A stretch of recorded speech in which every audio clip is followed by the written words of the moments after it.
bienvenue dans votre chaîne L'univers de SVT au Maroc. Pour les élèves de la 3e année de collège, faites la séance, غادي نخدم معكم l'examen local numéro 2 de la session de janvier 2018. Et on commence par la composante 1, la restitution des connaissances. إذا غادي نبداو بالجزء الأول اللي هو استرداد المعارف وغادي نبداو بالexercice 1. Donnez le mot correspondant à chaque définition. إذا هنا كيطلبوا منا أننا نعطيو المصطلح لهاد التعاريف. Processus par lequel les nutriments quittent l'intérieur de l'intestin pour le sang ou la lymphe. C'est ce qu'on appelle l'absorption.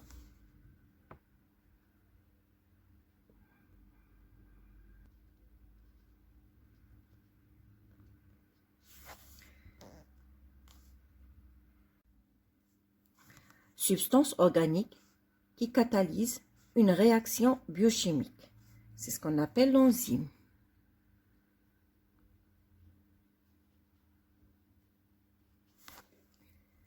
Après, on a maladie de croissance due à une carence en calcium, en phosphore ou en vitamine D. C'est ce qu'on appelle le rachitisme.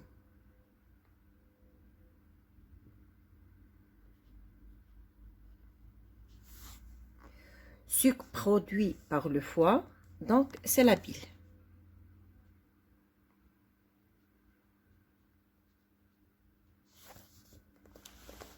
Et je passe à l'exercice 2. Le lait maternel est l'aliment idéal d'un nouveau-né. Le tableau suivant donne la composition du lait de femme, valeur pour 100 g de lait. إذا هنا الحليب الأم هو الحليب المثالي للرضيع، وفي هذا الجدول كيعطيونا المكونات نتاع الحليب للمرأة، وهاد لي فالور هما بالنسبة ل 100 غرام من الحليب. Alors ici on a les constituants du lait de la femme et on a la masse en grammes. Alors pour le lactose, on a 7 grammes de lactose dans 100 g de lait. Pour les protéines, on a 1,3 g pour 100 g de lait. La matière grasse ou bien les matières grasses en général, 3,8 g dans 100 g de lait maternel. Le phosphore, 15 g dans 100 g de lait maternel. Le calcium, c'est 24 g dans 100 g de lait maternel. Et l'eau, on a 87,8 g. La première question, regroupez les constituants du lait en substances minérales, inorganiques et substances organiques. Alors هنا كيطلبوا منا أننا نحددوا من مكونات الحليب شنو هما العناصر المعدنية والعناصر العضوية. Alors pour les substances minérales, on a le phosphore, le calcium et l'eau. Donc هادو ce sont les substances inorganiques. Pour les substances organiques, on a le lactose, les protéines et la matière grasse. إذا قلت المكونات المعدنية هي الفوسفور والكالسيوم والماء، والمكونات اللي هي عضوية عندنا اللاكتوز، بروتيين et la matière grasse. La question suivante, nommer et décrire le test mettant en évidence la présence de protéines dans le lait. إذا كيطلبوا منا أننا هنايا نوضحوا كيفاش كنقدروا نثبتوا على وجود البروتين في الحليب ونشرحوا التجربة. Alors, on sait très bien que le réactif de mise en évidence des protéines dans le lait, c'est l'acide nitrique.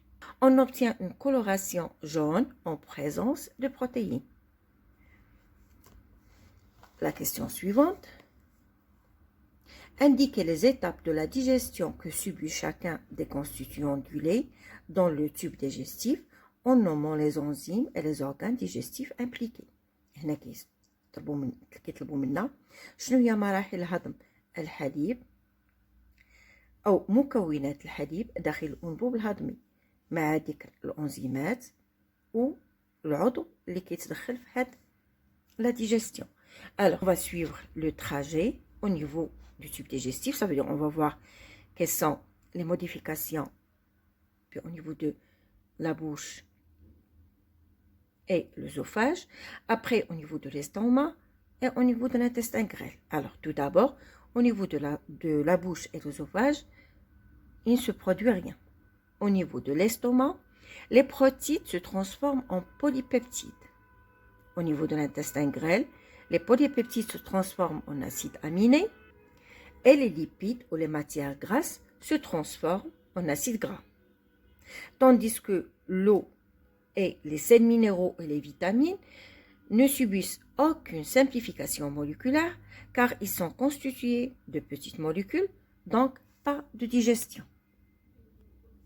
La quatrième question, l'absorption des nutriments se fait à travers une structure de l'intestin grêle, nommée cette structure.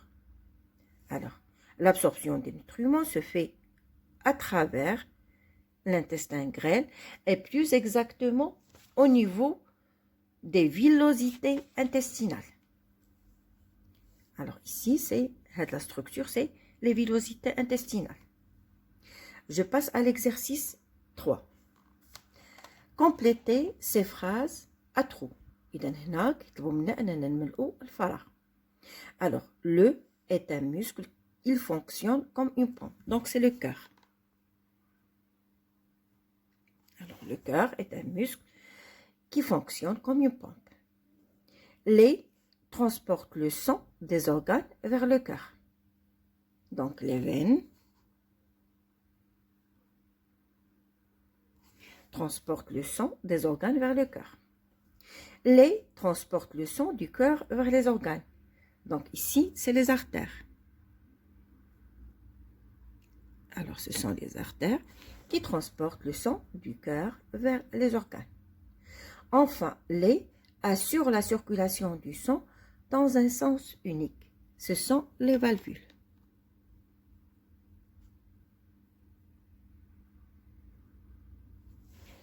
Alors, هنا غادي نكون ساليت معكم la première partie de cet examen اللي هي la restitution des connaissances. La deuxième partie غادي نديرها لكم في une vidéo prochaine. Merci pour votre attention et à la séance prochaine.